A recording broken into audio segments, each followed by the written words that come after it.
लोगों ने एक नया टॉपिक शुरू किया था और टॉपिक का नाम था मित्रों क्या? प्रत्याहार। क्या नाम था मित्रों? प्रत्याहार।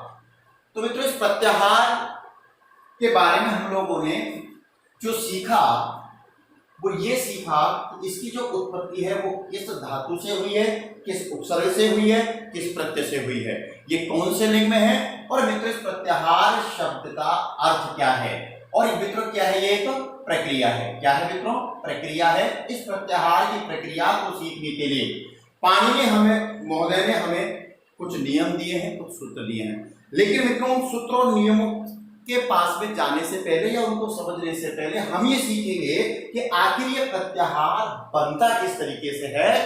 बिल्कुल सरल और संक्षिप्त तरीके से हम लोग सीखेंगे, और यदि परीक्षाओं में प्रश्न पूछा जाता है तो मेरा वादा है आप लोगों से कि आपका 100% वो प्रश्न सही होगा। तो आइए मित्रों अब हम सीखते हैं प्रत्याहार कैसे बनते हैं और इसकी क्या प्रक्रिया है। पहले हम सरल भाषा में सीखेंगे, उसके बाद में क्या नियम है, किस तरीके से ये प्रयुक्त होते हैं, उसकी भी चर्चा हम लोग सीखेंगे। और आप पाणिनि महोदय ने हमें जानने के लिए कौन सा सूत्र दिया है जिससे हम प्रत्याहार बना सके। तो मित्रों प्रत्याहार बनाने की जो प्रक्रिया है, प्रत्याहार बनाने की प्रक्रिया, तो अब आप ये तो जान गए हैं कि विस्तृत वर्ण समुदाय को संक्षेप में कहने की जो प्रक्रिया है मित्रों उसे हम किसके नाम से जानते हैं? प्रत्याहार के नाम से जानते हैं। तो मित्रों प्रत्याहार बनाने के लिए सबसे पहले आपको क्या चाहिएगा? दो वर्ण चाहिएंगे। क्या चाहिएगा मित्रों? दो वर्ण।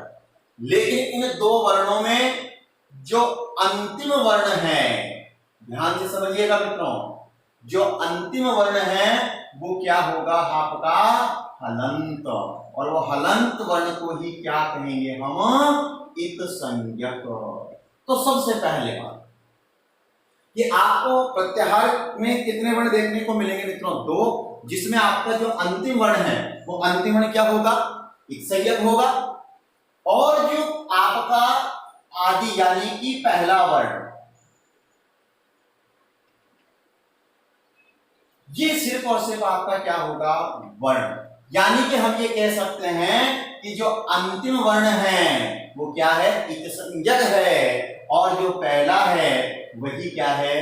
वर्ण है। मित्रों इत संज्ञक वर्ण और वर्ण, ये दो बातें आप लोगों को आई गई होगी। मैं यहां पर एक उदाहरण से आपको समझाने का प्रयास कर रहा हूं कि ए ई उण ये पहला सूत्र है बाहिष्ट सूत्रों में। तो इसका मित्रों जो अंतिम वर्ण है, इस अंतिम वर्ण को ही हम किसके नाम से जानते हैं मित्रों? इत संज्ञक वर्ण के नाम से जानते हैं। किसके नाम से? इत संज्ञक वर्ण के नाम से। और मित्रों ये जो है ये सब क्या है? वर्ण है। तो एक बात तो आपकी क्लियर हो गई होगी कि इत संज्ञक वर्ण से हम तात्पर्य क्या समझने वाले हैं? अंतिम वर्ण यानी इत संज्ञक वर्ण है, और पहला वर्ण क्या है? वर्ण है। इसके बाद मित्रों आपको दूसरी बातें जो यहाँ पर प्रत्याहार बनाने से पहले सीख लेनी है वो है मित्रों आपकी दूसरी बात। और मित्रों दूसरी बात क्या है आपके पास में कि आपका ये जो दो वर्ण है इसमें जो पहला वर्ण है इसका तो ग्रहण होगा, लेकिन जो अंतिम इत संज्ञक वर्ण है इसका ग्रहण नहीं होगा। यानी कि जब भी आप प्रत्याहार बनाएंगे तो अंतिम इत संज्ञक वर्ण का ग्रहण नहीं होता है।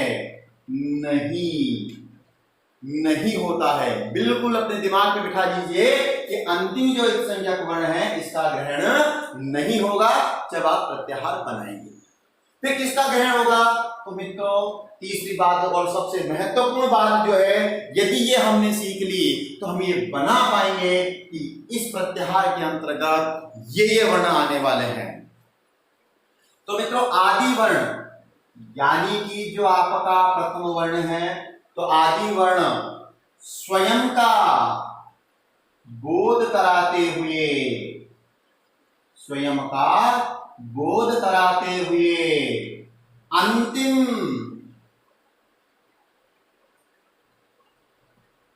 इत संज्ञक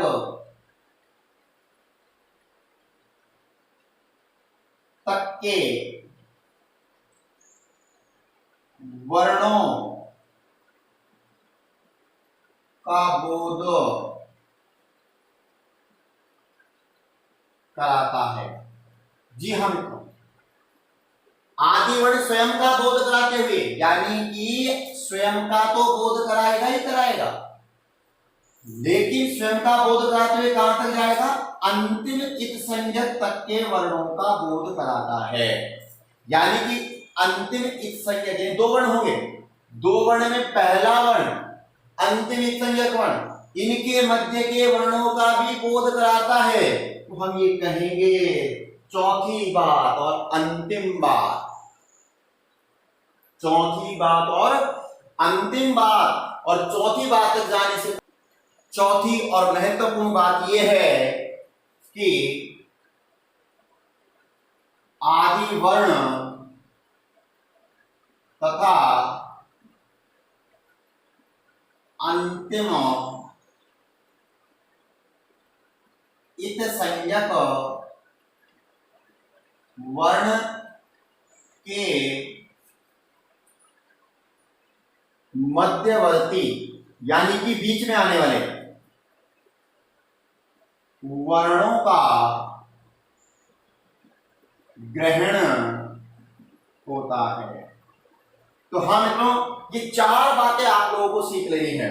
पहली बात है आपकी कि दो वर्ण होंगे, अंतिम इत संज्ञक वर्ण होगा, पहला वर्ण होगा, अंतिम इत संज्ञक वर्ण का ग्रहण नहीं होता है, और इसके साथ साथ यदि कोई मध्य में भी कोई इत संज्ञक आता है, मध्य में इत संज्ञक